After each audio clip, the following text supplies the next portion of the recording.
प्रेम है, मोह है, लोभ है। हम जिसके इर्द गिर्द घूमते हैं, दरअसल वह हमारी कल्पना की उपज होती है। हमारी कल्पना अनंत का खजाना है। आप उस खजाने में से जो चाहो आप ले सकते हो। अब सवाल, यंग फ्रेंड्स नमस्कार, आप हैं बसंत गुरु जी के साथ। हमारी सफलता और हमारे सुख और दुख, हमारे जीवन के उतार चढ़ाव और इस जीवन की जितने भी प्रगति है, विकास है, सुख सुविधाएं हैं, साधन हैं, संपन्नता है, समृद्धि है, जीवन मरण का जो आनंद है, प्रेम है, मोह है, लोभ है, हम जिसके इर्द गिर्द घूमते हैं, दरअसल वह हमारी कल्पना की उपज होती है। हमारी कल्पना अनंत का खजाना है। आप उस खजाने में से जो चाहो आप ले सकते हो। अब सवाल ये है कि उस खजाना तक पहुंचने का मार्ग सुगम होता यदि, तो हर व्यक्ति उस खजाने से अपने लिए अपनी ज़रूरतों की चीज़ें, अपने विकास, अपनी प्रगति और अपनी सफलताएं ऐसे हाथ डालता और निकाल लेता। मित्रों, जो जितना आसान दिखता है वो कभी कभी उतना ही जटिल होता है। कल्पना ही कुछ ऐसी चीज़ें हैं, क्योंकि आप स्थिर कल्पना नहीं कर पाते। आप खजाने तक पहुंचने के कारण तो बनते हैं कल्पना, पर वही कल्पना आपको उस खजाने से दूर भी कर देता है। जैसे सक्रिय कल्पना आप कर नहीं पाते। आप कल्पना तो करते हैं, पर उस कल्पना का एक संपूर्ण इकाई में नहीं होता, बेसिर पैर होता है। अभी आपने कुछ कल्पना किया, कभी का आपने कुछ कल्पना किया, फिर कुछ कल्पना करने बैठ गए, फिर कुछ कल्पना करने बैठ गए, कुछ सोचने बैठ गए, खुद एक विश्वास लेके बैठ जाते हैं कि ऐसा कैसे होगा, फिर खुद से कहते हैं नहीं ऐसा हो सकता है। यानी खुद का खुद पर्चा हल भी करते हैं और उत्तर पुस्तिका को, आंसर शीट को आप काट करके जीरो भी देते रहते हैं।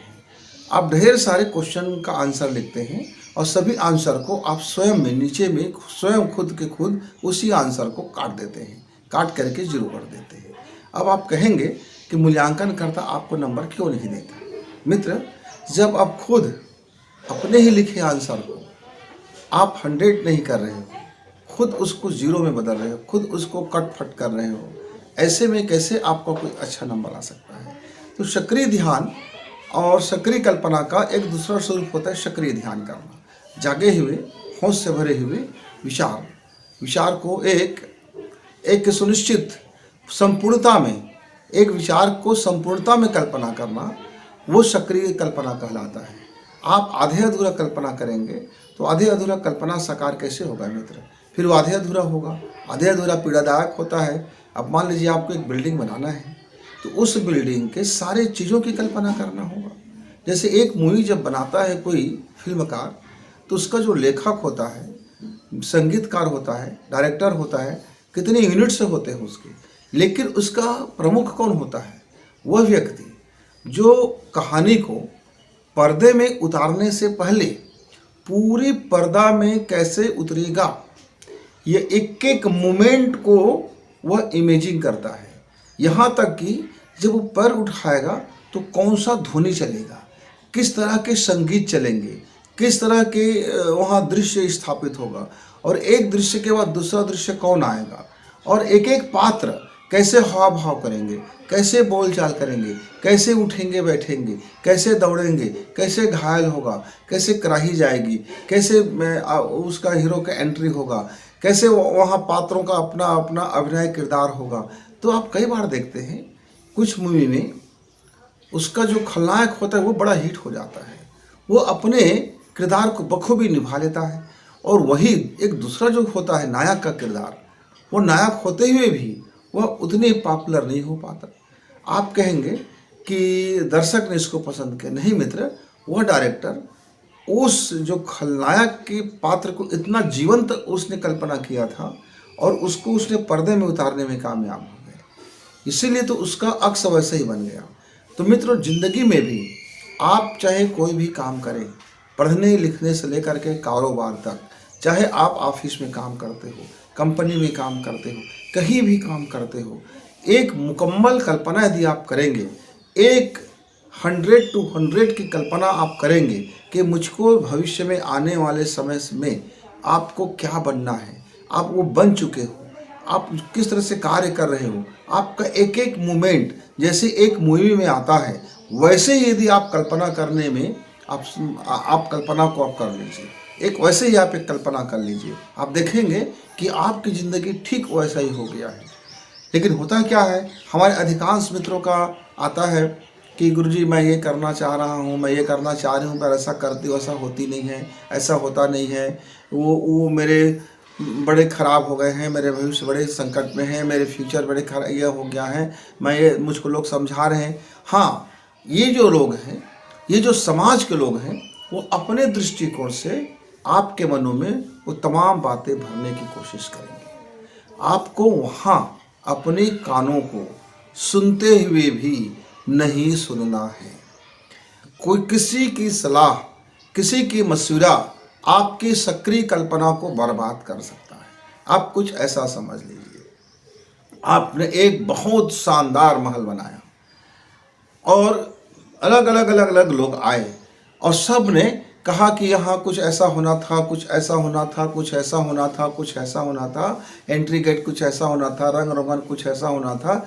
एक एक व्यक्ति, हर व्यक्ति आएगा और अपने अपनी सलाह चिपकाएगा और आप उसकी सलाह मानते जाओगे तो आपकी महल पूरी तरह से बदरंग हो चुका होगा, वो किसी काम का नहीं रहेगा, इतनी घटिया दिखेगा कि आप उसको तोड़ने के लिए मजबूर हो जाओगे। इसीलिए आप भीतर को इतना सक्षम कीजिए कि बाहरी की सलाह आप तभी लें जब उसका कोई विशेषज्ञ हो, जब आपको उसकी ज़रूरत हो।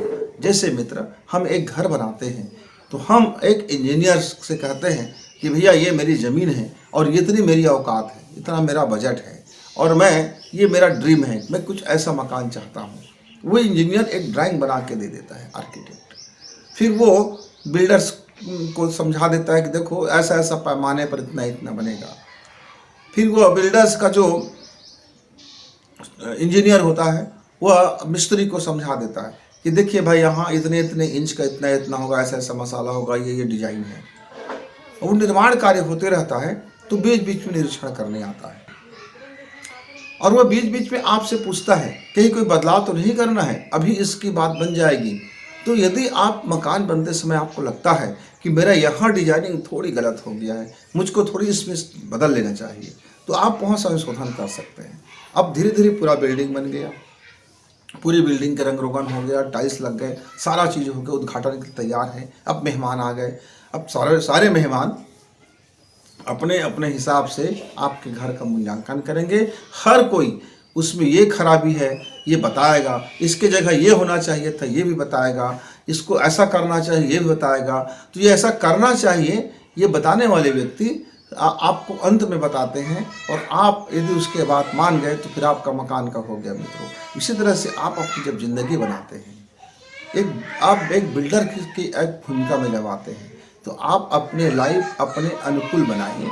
इसीलिए एक सक्रिय कल्पना कीजिए और जागे हुए होश से भरे कल्पना करेंगे तो फिर होशपूर्वक आपका ध्यान रहेगा, होशपूर्वक आपके कदम उठेंगे और होशपूर्वक आपका जीवन चलेगा तो निश्चित तौर से आपको सफलता मिलेगा और 100% आप अपने मंजिल प्राप्त करेंगे, अपने लक्ष्य को प्राप्त करेंगे। मित्र, कल्पना करें और सफल बने, कल्पना करें सफल बने, कल्पना करें सफल बने। गुरु जी को इजाज़त, धन्यवाद।